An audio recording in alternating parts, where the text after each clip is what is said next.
Toy Chat is not a children's channel. This video is intended for adult gift givers and collectors. Hey guys, welcome to Toy Chat. This is Max. And Sang. And this is another episode of Collector's Corner, our podcast where we discuss hot topics in the doll and toy industry centered on some of our favorite brands.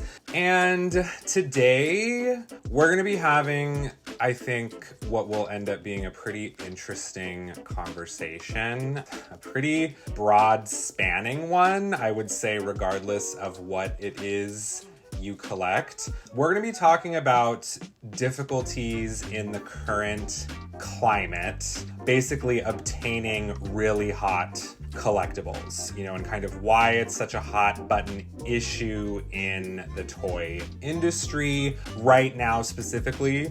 This conversation is going to be a combination of some research and information in addition to our, opinions and feelings on the subject, of course, as adult collectors, yeah. Specifically, some of the stuff we're going to be covering are, potential reasons behind toy and product scarcity, talking about, of course, supply and demand issues versus artificial scarcity. And we are going to be talking about flipper and scalper culture, which that itself could be its own discussion. But we are going to talk about that quite a bit in this. We're going to be talking about how social media trends and virality play a role. Just what it's like as a collector presently navigating these issues, and maybe like one or two things we think might make it kind of, easier to deal with, or what might improve it. Specifically some of the toy brands and, companies that are currently really impacted by these issues. I mean, it's a lot of them, but, notably like some that have recently gone viral for it are, Pop Mart and Labubu, the Pokemon trading card game, Bratz and Monster High, with their recent collector releases and so on and so forth. We are going to, specifically touch on some of the things going on with each of those. This is going to be a conversation that spans multiple types of toys and collectibles. But, even if you only collect like one or two of those things, I think a lot of y'all are going to relate, if you are a collector at all, to a lot, if not all of this conversation. Yes. So what causes scarcity? One of the obvious reasons is the supply and demand. So when a company does not produce enough to meet the demand of its customers, this is caused by a variety of things. Supply issues, supply chain issues. It's just, sometimes a company produces a certain amount. All companies have to give a factory a certain amount to produce.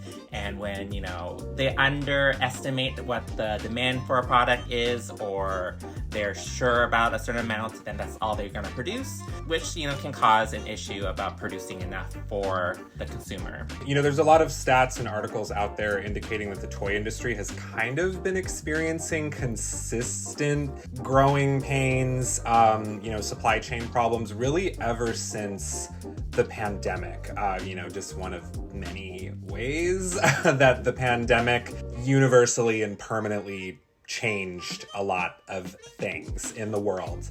Yeah, part of the process is companies will ask for a certain amount and then they will get a price or what the cost of producing a certain amount would be, and sometimes that can cause them to reconsider producing how many they make. There's increased costs everywhere, from just the plastic they use, the labor, like a lot of things like Integrity Toys has been very transparent how a lot of the factory workers are switching over to more high-end work and moving out of the toy, so they're having issues with hiring talent to work on these toys. This piece specifically, there's a lot of moving parts and things that can impact it.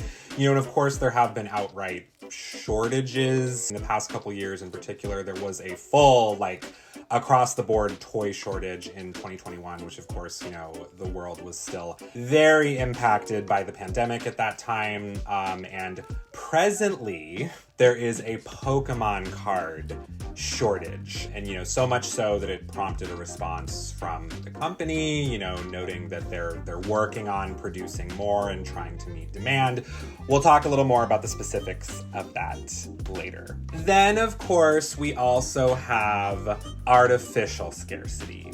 So artificial scarcity is a marketing strategy, limiting the amount that they produce intentionally so that it will build hype interest in their later releases. So it is common in multiple industries.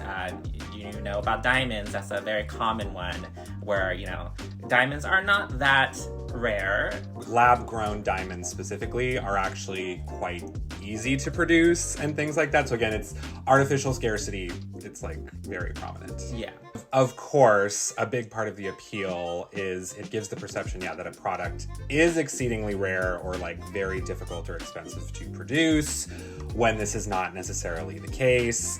And, you know, artificial scarcity is widely considered, you know, to be a known practice. You know, it's a marketing tactic, but specific methods of implementing it can be trade secrets that will not necessarily be shared with the public. Talking about the toy industry, of course, you know, one of the greatest examples of this, you could say, are limited edition or rare find, you know, ultra rare pull, like whatever, releases, you know, chases, stuff like that, which of course collectors tend to have complicated relationships with. You know, I mean, obviously we collect a lot of things. Yeah, I mean, there's a lot of things that we collect. Like Integrity Toys, you know, their products are limited edition most of the part, where there's like 1 through like 2000. They have edition sizes. Yeah. Same thing with, you know, certain like Disney designer dolls. They literally say on the box like 1 out of 500 or something like that. Like Mattel is a little different because they don't tell you exact numbers they produce. They just says, oh, no more than yeah, it's like 20,000 or whatever globally. Or some worldwide. Don't even have a date, like the Monster High stuff. They're just, you know, one-time release and they're never coming back. Yeah, unless they find a couple lying around and they throw it out like randomly. Yeah, you know, I mean, it's interesting too because I think it's so funny that when blind box toys, I feel like, initially became a big thing years ago, and then, like, I know, like, LOL Surprise, like, first came out, and probably, you know, I'm not saying that was the first ever blind box toy, but it's like, there was definitely a period a couple years ago where it felt like they were a really big, hot thing, and then I feel like it was less of a trend, and we were not seeing as much of them anymore, and then all of a sudden, right now, we are, like, neck deep in blind box like hype and you know, Pop Mart and like all these blind box figures and stuff like that, and all these different things are really a huge thing again. Gacha machines were really popular in Japan. I think that kind of is fueled by kind of like that blind box model where you're not sure what you're getting. And I think there's a certain period with like LOL Surprise, it was really big here in America, and they're still going strong now. But I think there is a huge shift from, like, you know, the standard blind box to these high-end blind boxes where you are getting a very nice figure inside. I think that's the current trend where, like, you're not just, you know, just, it's not just the gambling aspect of it, it's more now you're getting like a very nice manufactured toy inside as well. Yeah, I mean, the blind box aspect in relation to gambling is really interesting as well, because I do remember, you know, the miniature, you know, brand Remint. There was a period of time where they included like little pieces of gum in the blind boxes, which I personally noticed in recent history, they're not really doing that anymore. I might need to verify this, but I had heard that was part of an implementation to like make it come off less like gambling. So it's kind of like you're getting a piece of gum, whatever, with this little blind box toy.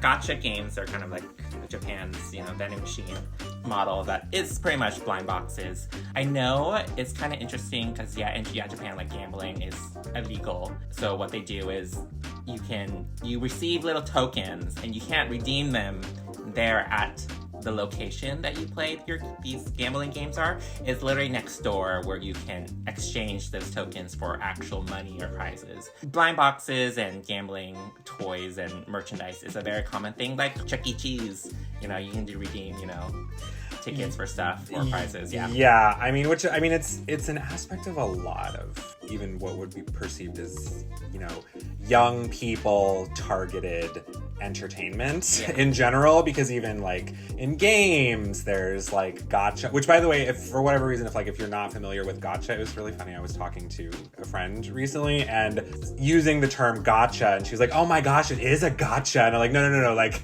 gacha. So if you've never heard the word gacha before, basically it's a shortened version of gachapon, which is a type of blind box style vending machine capsule popularized by Bandai in the 60s in Japan, now found the world over. But gacha mechanics are essentially blind pull machines or games. The blind box vending machine type of concept, essentially. But yeah, there's games and apps, like, I'm playing Infinity Nikki right now. There's also Genshin Impact, like stuff like that. It's the same concept. It's like a blind box concept. Like, I think it definitely to a certain extent can encourage behaviors that are very adjacent to gambling. Like, I didn't get what I wanted, so I want to invest more money in trying to get what I want. It's really interesting. I know some of the gacha model games, they have tiny little disclaimers spend wisely, be careful, or like there's a cooldown period where you can only spend a certain amount of money. So that's all interesting. This all does technically tie back to what would be considered an artificial scarcity concept, because these companies are making these things that they know are going to be coveted scarce because they are choosing to make them scarce. Another huge thing, and this is, I would say, one of the biggest wild cards in toys and like collectibles being really difficult to obtain. Basically, the things are like fads and trends, and also tying in specifically to like social media virality. Basically, sudden virality of a product can cause really large, sometimes unexpected fluctuations in the demand of a product, Yeah, I mean, it's a lot of times driven by, like Max said, like social media. You watch your favorite YouTuber or TikToker purchasing stuff. Like there's channels dedicated to just opening blind boxes, and that makes you want to buy your own and try your luck, because they, sometimes they pull secrets and stuff, and it makes you want to try, like, oh, what if I get lucky? That's a huge part of like the Pokemon boom that happened in 2021. People had a lot of money because of the stimulus, and they're stuck at home and they're watching YouTube, and they're watching all these people open Pokemon cards or buying really rare Pokemon cards, and it makes them want to buy that as well. It is a very like, that could be me mentality, which again, even if you're watching someone pull or find something like very rare, and it's like the likelihood of getting that is very low, which we'll talk more about specifics of that in a bit. But it tends to have a chain reaction effect, and I mean, it's very much like algorithmic social media, just the way it works in general. Other consumers and of course other social media users, like they respond to the way they see others responding to like an on the rise trend. And so of course this again can contribute to sudden spikes in demand. Like if, let's say you have something moderately popular, all of a sudden this virality is making it outrageously popular, which, of course the demand spikes, like people suddenly, like, tons of people want it, which ties back into what we were talking about earlier. Like Sang said, when companies produce these orders to factories, to manufacture these products, they're placing orders for a specific quantity. If they all of a sudden need to exponentially like increase the quantity that they need, that's going to be a process. In some cases, like if you're like, I need quadruple or like more of what we initially asked for, it's like sometimes that's not even doable in a brief amount of time. Like, and there's a waiting period, and then people, Yeah, and sometimes qualities dip too with, re-releases. Yes. But, this is a gamble. That's the thing with trends and fads. It's a gamble, because obviously there are certain things that you would assume to be a guaranteed hit, but it ends up not being a hit. Like the one that comes to mind is like the Squid Game Monster High collab, where like, it's a shelf warmer at this point. So it is a gamble for, companies to produce, and they have the guess what will be a hit and what will not be a hit. Which is a great point, because you do have to consider that there is definitely a certain amount of like projecting, like forecasting how successful you think something is going to be. And I mean, it's hard because, yeah, there are times where, you know, companies, they feel like they're taking a risk and they're like, I'd rather this just sell out versus like we produced way too many and people aren't buying them. Like that was a great example of like the Squid Game Monster High Skullector doll. They probably assumed that was going to be like a huge smash hit, especially like it was kind of aligned with like the, you know, the upcoming like season 2 and stuff like that. And it wasn't. So we're going to jump into kind of some of the things that are specifically going on right now. We're going to be jumping through a couple different brands and companies and types of collectibles. I have to say, even if you're not a collector of Pokemon cards, if you're not interested in Pokemon or whatever, I'm sure a good amount of you, at least you may have in passing heard or seen what is going on with Pokemon cards right now. If you don't, if you absolutely have no idea, and of course, yeah, we're talking about the Pokemon trading card game. It had a recent expansion called Prismatic Evolutions, which highlights some very, very popular Pokemon, you know, the evolutions from the first generation of Pokemon. And of course, you know, more evolutions were added in later generations. And yeah, kind of similar to what we've been talking about, it went very, very viral over a series of videos, you know, featuring influencers and content creators opening what are basically referred to as God packs, which is basically, it's a pack of cards that contains nothing but like ultra rare, you know, holofoil, holographic cards, which, mind you, you only have roughly a 0.05% chance of actually pulling in the wild. And of course, I mean, when people do mass unboxings or mass openings or whatever, especially if you're like an influencer or something like that, you're doing it en masse, like a whole bunch of them. You're like opening tons and tons and tons of them to kind of maximize your chances of something rare. You know, it's possible also the Pokemon trading card game Pocket app, you know, mobile app launched a couple months ago as well. That may have contributed to this sudden spike in popularity. It's really crazy. The app made over $500 million in less than 3 months, which it's very comparable to the success of Pokemon Go. So there's God packs in both like the actual physical cards as well as the app. I actually pulled a God pack in the app, but it's not common at all. I've opened many horrible packs in the app as well. I mean, with these influencers, there is an incentive to open as many as possible because they're getting paid. And oftentimes they do sell off their doubles and stuff to their viewers. But, you know, it does drive up interest and people going out to buy these cards. Yeah, so Pokemon cards, I just remember, like, I was showing Max, like, the 151 collection that's just randomly popped up at Costco, and people were just, like, completely going insane. Because 151 came out, like, several years ago, and they're reproducing them now. And I was like, are there these like, a new series? But it looks like it's just reprints, but people are still going crazy over them. The Blooming Waters set, I believe, does have some new promos. But yeah, the boosters inside, I'm pretty sure was just, the original 151 set from years ago. But again, just because it's like everything Pokemon card related is blowing up right now, which has led specifically to this hysteria to the point where there is now an outright shortage, where basically everything sells out right away online. No one can get anything for the most part. If y'all haven't seen any examples, like what Sang said, like a whole bunch of people buying, like, you know, the card sets in Costco and in Targets and stuff like that, there are a whole bunch of videos online of people, like, mass hysteria of people buying like multiples of, you know, the very in-demand card sets and things like that.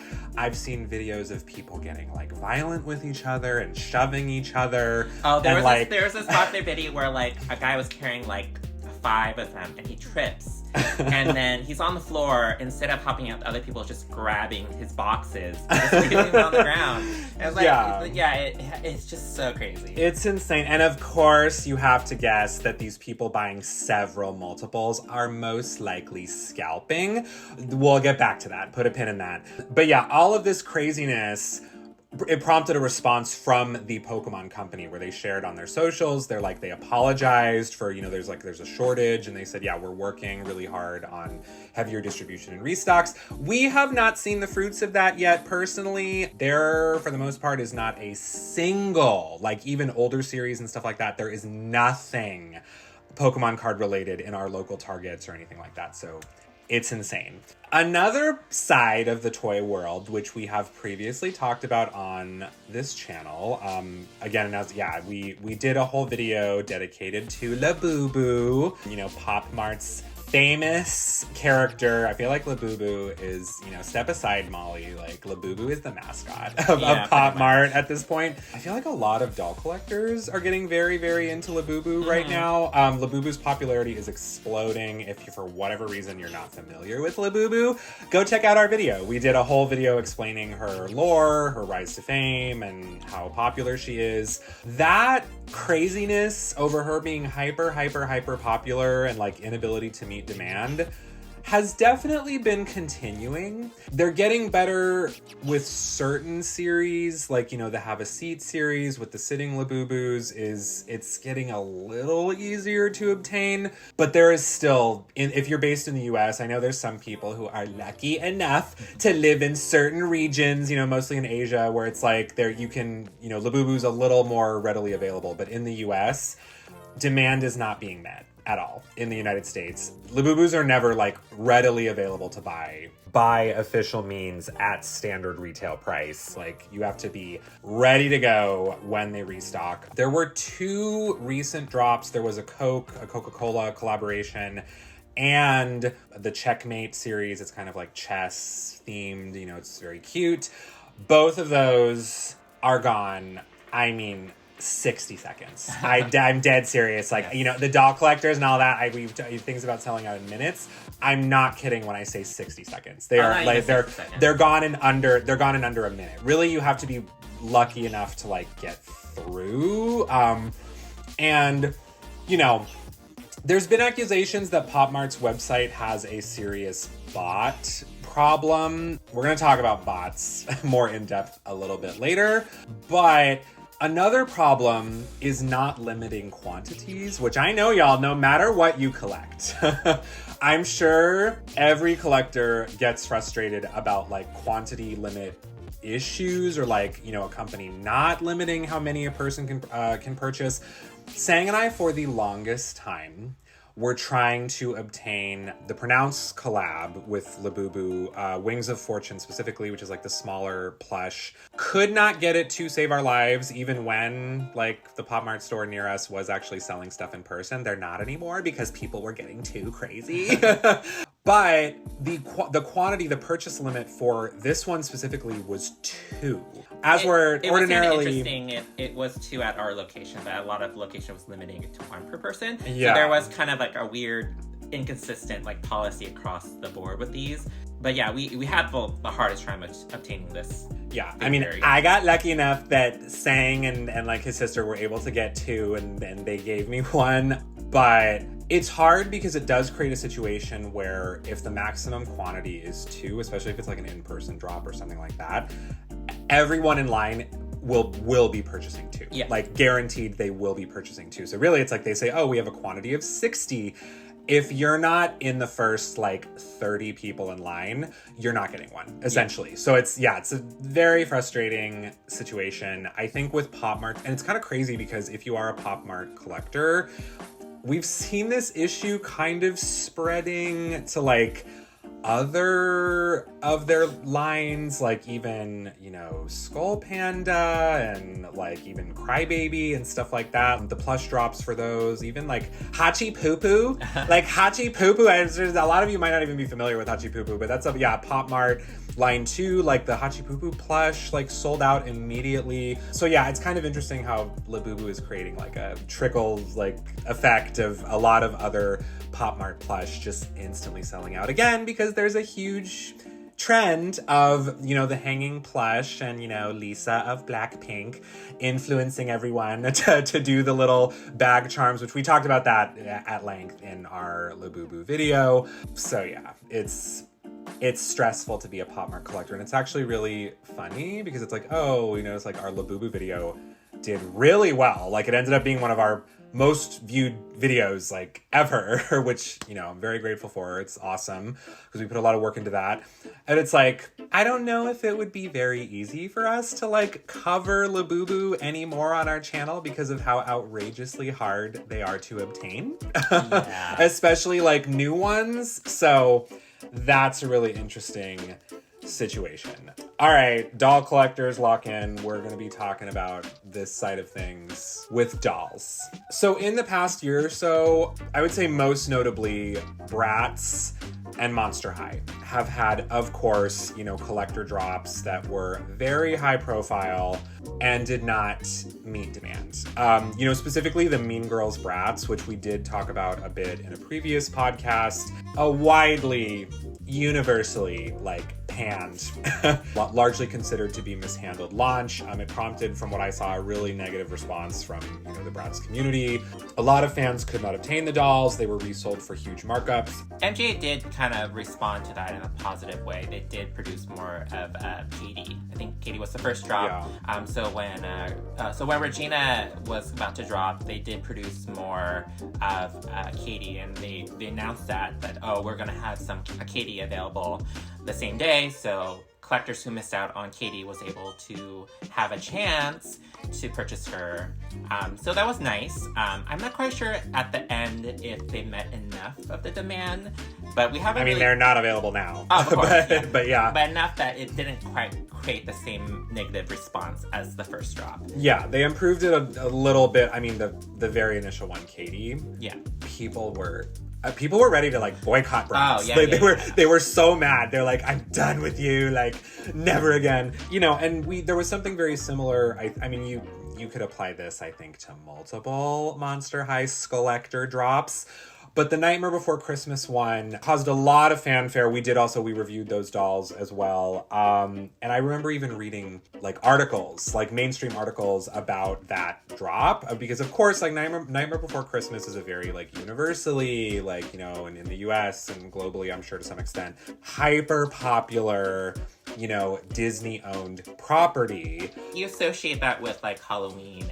Yes. In Monster High, kind of, you know, the gothic kind of like monster realm, kind of, it's a perfect collab. It was a really perfect collab, and I think very faithful to the IP as well. Yeah. Like I said in that review, it's like, yeah, even if you're not like a huge Monster High person specifically, those dolls, like if you like Nightmare Before Christmas, it's like you'll probably like those dolls. I think that specifically is, and this applies to the Mean Girls Bratz drop too, I think when there's a really high profile collaboration like that, basically you're gonna start piquing interest of people who are not even necessarily in like your more niche doll fandom. People who are not super interested in Bratz, but like they're obsessed with Mean Girls, or like people who are like passively aware of Monster High, but they love Nightmare Before Christmas. I mean, a great example of that is the Trixie Mattel Integrity Toys collaboration. Yeah. We learned that the edition size was almost 15,000, which is ridiculous. That's actually insane. Yes. That's for Integrity Toys. Like, to put this into perspective for any of y'all not familiar, the average Integrity Toys edition size is more in the ballpark of like 12 to 1,500. Like, I mean, that's them limiting itself, but like we're talking even like made to order dolls. Off the top of my head, I feel like Pink Lemonade Poppy was an edition size of like a little bit over like 4,000, and that was like the really high end of like the made to order dolls, and this was nearly 15,000. So I'm not even sure how IT was able to produce that. No, I don't know how they even did that, because usually the Barbie ones that they say no more than whatever produced worldwide, I think 20,000 is like the standard. Max, so that's what's crazy is like, for a smaller company like Integrity, that was really crazy. And the Trixie Mattel doll, you know, Trixie Mattel is like a world famous drag queen. So it's like, that release probably produced a little more like crossover interest. And it's interesting because even though, of course, because there were so many, that doll did stick around for a while on the website, but it did eventually sell out. It is no longer available. I mean, at the last convention, they did mention that there was a lot of issues because because this was IT branching out beyond their fan base. So there was a lot of people who pre-order Trixie Mattel and they weren't able to contact some of these people because they weren't in the IT database. So that was part of the reason why there were so many leftovers, just because people pre-ordered and they totally forgot about it, or like they weren't able to contact them because they entered their emails wrong or something like that. Yeah. But still, that's just a ridiculous amount of money that IT got from it. Yeah. Yeah. Crazy. Okay, so we're going to talk about something that, again, like I said, it could be its own separate conversation. And I am very well aware a lot of people in the collector community, no matter what you collect, feel very passionately about this subject, one way or another. We're going to talk about scalping and flipping, which is, of course, the act of buying something with the intention of reselling it at a markup or an inflated price. It is kind of interesting that, despite scalping feeling really omnipresent in certain collector communities, there's not a huge amount of like publicized statistics, like say, what percentage of toy sales are from scalping or something like that. That being said, generally speaking, what I'd say like a rough average of the markup for a really hot collectible will run between like ballpark.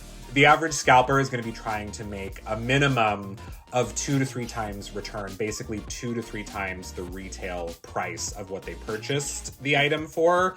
And, it's interesting because I definitely think as collectors, I think with reselling things, when you kind of break it down and you just say like, okay, there is scalping, which is the act of like, I am buying this solely because I want to sell it for 2 to 4 times the price. Maybe I'm being especially predatory in behavior. Like I'm targeting something that I know young children are going to want. I'm targeting something that, I'm scooping up a larger quantity. I'm not leaving any for anyone else. I'm buying way more than one. I'm using inappropriate or potentially illegal methods to obtain this.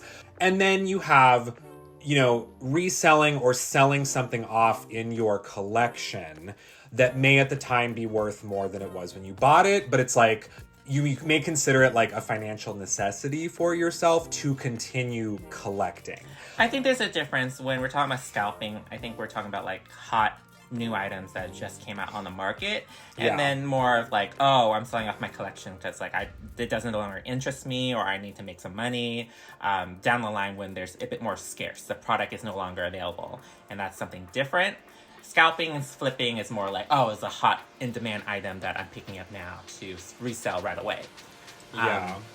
I mean, I think the thing too is there's, it depends on the platform or venue where you're selling the item. But I do think you can, if you are a collector yourself, especially if you're selling it within your community or you're selling it to someone there's a higher likelihood that you're going to offer like a friendlier price than like a scalper who's solely trying to like maximize profits or something like that. Yeah.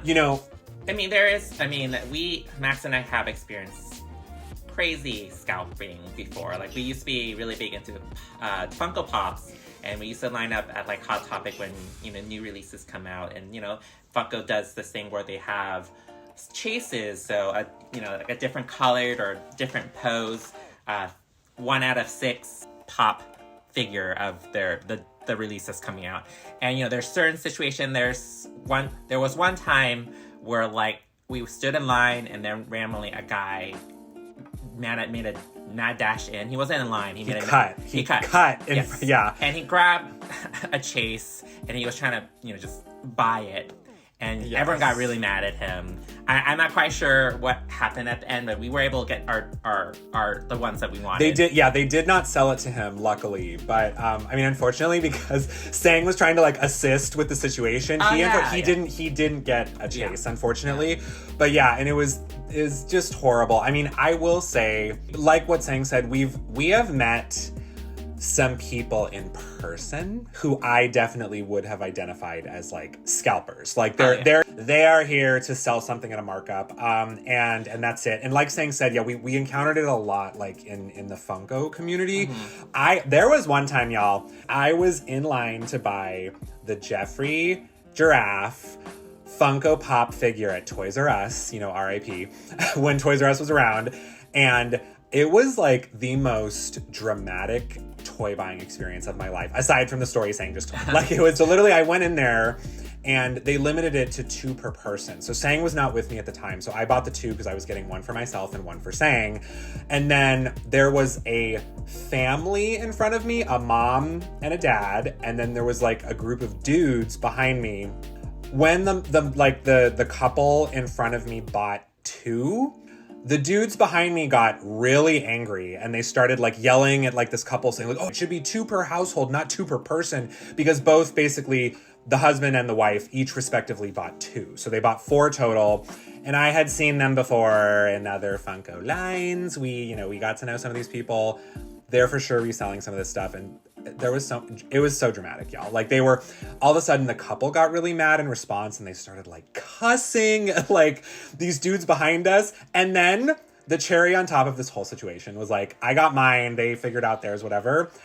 A dad came in with like his little daughter. Aww. And they literally, like the daughter was like they were wanting the Jeffrey Giraffe and like they were sold out at that point and the daughter was sad, and yeah, it's a lot of drama. I used to work in retail during like the Frozen era when the film just first came out, and like of course with Disney films, like you don't know if a film is successful until it comes out. So right after the film came out, there was a couple that came in, and we just got like a display of like 12 like Elsa dolls, and they literally just. The second we put it out, they scooped it up, the whole display, and they just walked to the registers to purchase the whole thing. They were talking, and I overheard them talking about, oh, we should help this other store because I heard they have stock as well. So they were hitting up all the locations in our area, just buying up all the Elsa dolls. Clearly, they do not have that many Elsa fans in their family. They were just, purchasing things to resell. So it's a very common practice with like Hot Wheels as well. Like there's certain people that come in looking for one particular Hot Wheel that they know is like super rare, and they know when stores will get them in and they ask for them in the back. They know, the employees by name, all like that. So it is a very common thing in the toy and even electronics. There's certain hot items like we're gonna get into that in a little later. We're gonna talk about PlayStation 5 and all that. But I mean, it's hard because of course you want to say that the solution to this would be like implementing quantity limits just for like all of this stuff. The barrier to that is you're asking all these different retailers that are receiving the product to like enforce quantity limits when essentially they would have to have the foresight and the projection that like, oh yeah, this is going to be a really hot collectible that people are going to buy in mass and like da-da-da. Sometimes a given retailer is going to know that, and sometimes they're not. And then also it's like some like, retailers don't even buy to like release dates. So. No, and it's also hard because like certain things, it's like responsibility of enforcing that can sometimes fall on the shoulders of like an actual retail employee or a given like a supervisor or something like that. And it's like, that's not, if there's not corporate enforcement, like for them to do something like that, it's like, that's a lot of drama and stuff for them that it's like, they shouldn't be dealing with that. Unfortunately, there's not a completely perfect solution. I think when you're talking about like retail shelf, playline, whatever, like kind of stuff, there's so many different factors. Yeah. And sometimes scalpers are unlucky. Certain things they predict that would sell really well end up not selling at all, and they're stuck with all these products. I think like the Wicked dolls are kind of an example of that, because like the whole Wicked label issue where they were labeled to direct you to a adult's website. Scalpers purchased a bunch of those dolls hoping like, oh, these are going to be like super rare one day, but Mattel instead just stuck a little sticker on their current stock, and that was it. So Yeah. you could just obtain that just by peeling off that sticker. if you I wanted do to. remember a really brief window where the Wicked dolls were getting resold for like insane prices, and then they just produced more and put the sticker on, and then you're like, well, R.I.P. scalpers. Like, you know, I mean, yeah. So it is interesting. These scalpers do, in a sense, they're taking a gamble, basically, that this product is like going to be, you know, whatever.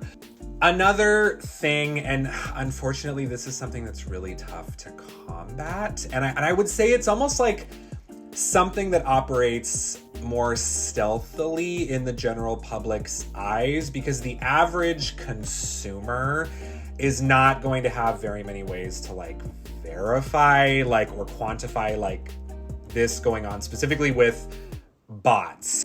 And this is, of course, for online purchases, generally speaking.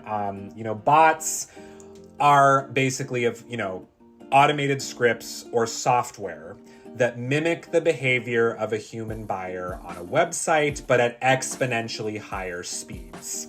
So a lot of times, say, for example, you're trying to buy a Labubu or, you know, a Monster High Collector doll or a Pokemon cards or whatever.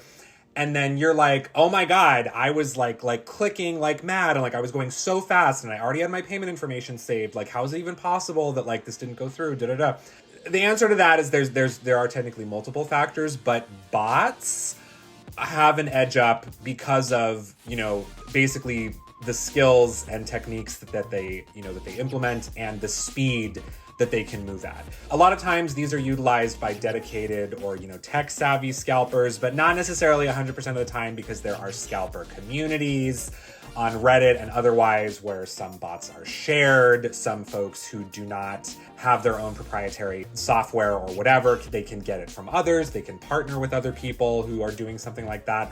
And of course, this is why websites employ countermeasures like CAPTCHAs, you know, where you have to like click how many times you see a bike and which I know if you're a human, those can be really frustrating. Yeah. Like if you're trying to be like, hurry up, like I need this right now. But it's that corner of the bike count as I know. God, they're so frustrating. I know. Yeah. It's kind of crazy because this type of software is adjacent to the type of software that's used to like verify stolen credit card information. And a lot of times there are things that are going on that are not the most legal, you know, or of course like ethical potentially. It is a bit complicated in that aspect though, because similarly to AI, protective legislation hasn't entirely kept up with certain software threats, as opposed to, you know, if you are a consumer or a business. It also varies by region with bots and things like that. And unfortunately, even with countermeasures are not 100% effective, because there are variations of different types of bots. You know, scraping bots, for example, are a type of bot that basically continually monitors websites and knows exactly when it updates, like basically when a web page changes. So it's like, you know, and of course we as humans, you have to sit there refreshing and wait until you see, based on your device and your, you know, like Wi-Fi connection, like when it updates and when inventory changes or when the web page shows something different. Bots can do that like instantaneously the moment it happens. And so it can be very difficult to fully stop it. Something really scary is there are some bots that will allow scalpers early access to a product.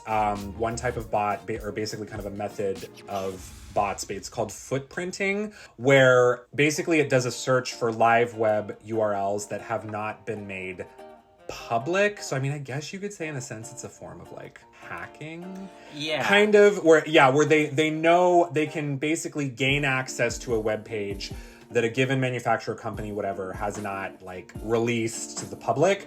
One of the scariest instances of this that happened like en masse was definitely PlayStation 5. Any of you who are gamers, like, or if you even heard about like the huge like PS5 shortage, a big contributor to this was that there was a UK-based reseller group that was able to purchase mass amounts of PlayStation 5s a full day, like 24 hours, before they were publicly available. You know, and this was back in 2021, not long after the PS5 first came out, when it was very, very, very difficult to obtain. And it was a really freaky situation. Like, there was information out there that something between like 2,500 to like over 3,000 PlayStations were purchased by this scalping, like, bot utilizing it group. Must be a huge operation, because that's a lot of money to like yeah, credit card or whatever. Well, I mean, this is one of the things that's really infuriating about stuff like this, is you see some scalpers like taunting people. Like, I'm sure you guys, some of you may have seen like viral photos and images of stuff like of scalpers saying, look how many PlayStations I have, like, look how many Pokemon trading card, like, you know, ETB, like Elite Trainer boxes I have, and they're just like huge stacks of them. Yeah. And of course, they post those images with the intent of getting engagement. Like, people will comment on it and they'll get angry, and it's like clickbait and blah, blah, blah, blah, blah. I know there's YouTube channels that are dedicated to like scalping. There was one that went viral in the Monster High community. It was like this woman where she's like, oh guys, like, did you know, like, you can find like these Monster High dolls at like swap meets and garage sales, and like this is how much they're worth, and you can make so much money.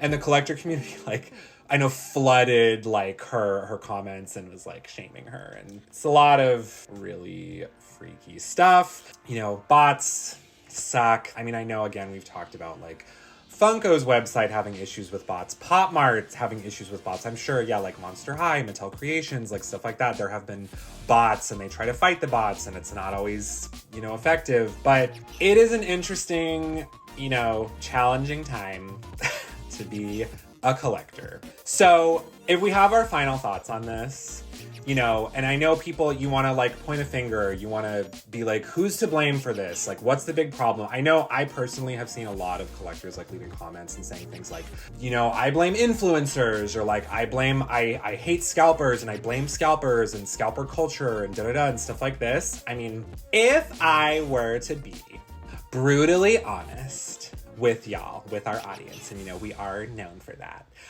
I would say that the primary culprit of all of this is the cutthroat, endless profit seeking that exists under capitalism for all of the parties involved. Of course, whether it's companies trying to maximize their profit margins with artificial scarcity or whatever else, whether it's scalpers who are desperate to make as much money as possible for greed or desperation or whatever. But if we kind of narrow it down more to like surface level, at face value issues, I think it's very hard to pinpoint an exact culprit. To be honest, I mean, it depends on the item itself. Obviously, companies have kind of an estimate of what's going to be popular and what's not, but they're never sure, and it is a gamble on their part. And then, you know, there's a commitment for fans to like, oh, this is going to be a one-time limited release, certain amount, we're not going to make any more. And then if they make more, then it hurts the product if like there's more release. I think a good example of a compromise is like a color chase, or like with the new Beetlejuice Monster High dolls. They're technically the same sculpt but different outfits. Yeah, and actually the latest Beetlejuice Scarcity 2-pack from Monster High is another great example of a collector launch that was very dramatic and had a lot of issues. A lot of people could not get it.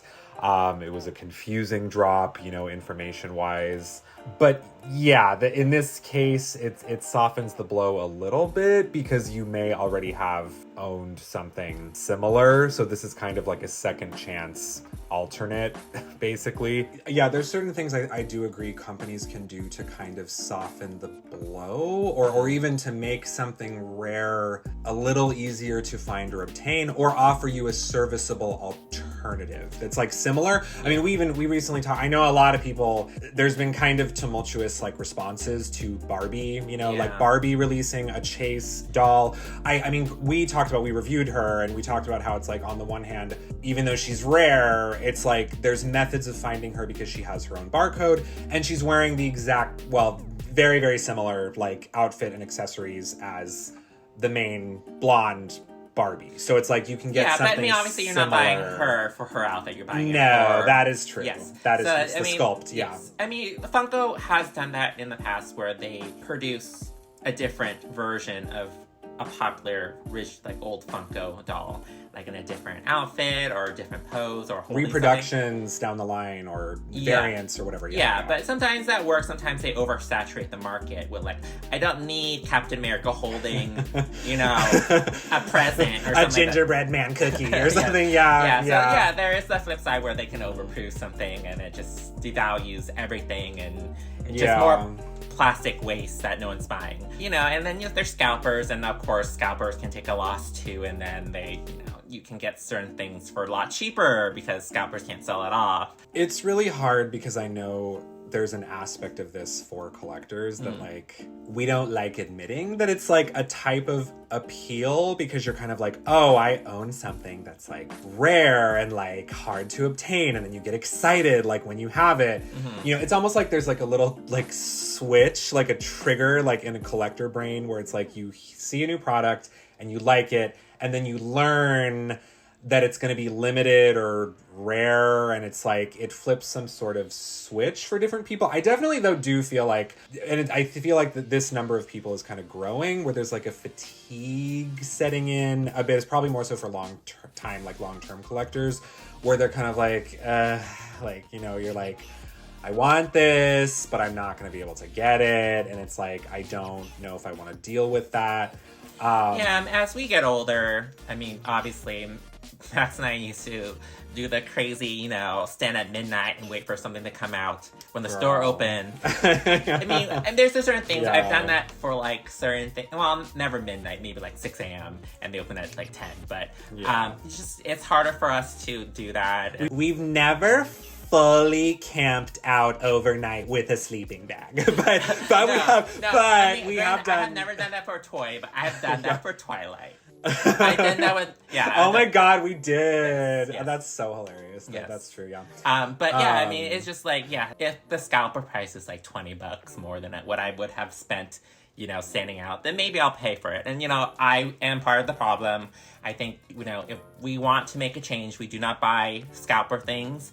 That's a whole other factor. Yeah. I mean, buying from scalpers too. It sucks because I think people collectors make compromises with themselves, because I know scalping and it's such a moral issue for a lot of collectors, understandably. But you're like, I really, really, really, really, really want this. And you're like, if the markup's not that bad, you kind of like compromise with yourself and you're like, I'll just do it. Like, I'm not contributing to the I try not to indulge scalpers. I think part of the problem being a collector too, it's like, if you don't want to entertain that at all, you have to let certain things go completely. And you as a collector have to be like, I'm not going to own this, and I just need to be at peace with that. Like, potentially. Honestly, sometimes, like, from experience, it's like, once that hype goes away and that your automatic trigger to want something passes, it's like, you'll forget about it. Something else is going to come along. Something else will come along. And then that's your thing. That's your new thing. It is a very interesting subject. I know, like, a lot of different collectors have different feelings. We would love to talk with you all about this. Let us know how you feel about all this stuff. Are you down in the trenches with any of the specific stuff we talked about right now? What's something you're struggling to obtain right now and that you really want? How do you feel about this stuff? Do you want us to have other conversations in relation to this? It's a lot. Emotions run high on this subject, and But thank you so much for joining us for this conversation. That was fun. I think it was an interesting one. I'm gonna be interested to hear what the rest of y'all have to say on the subject. Let us know what you want to hear us discuss in the next podcast. Thank you again for joining us for this conversation, and we'll see you next time. Bye.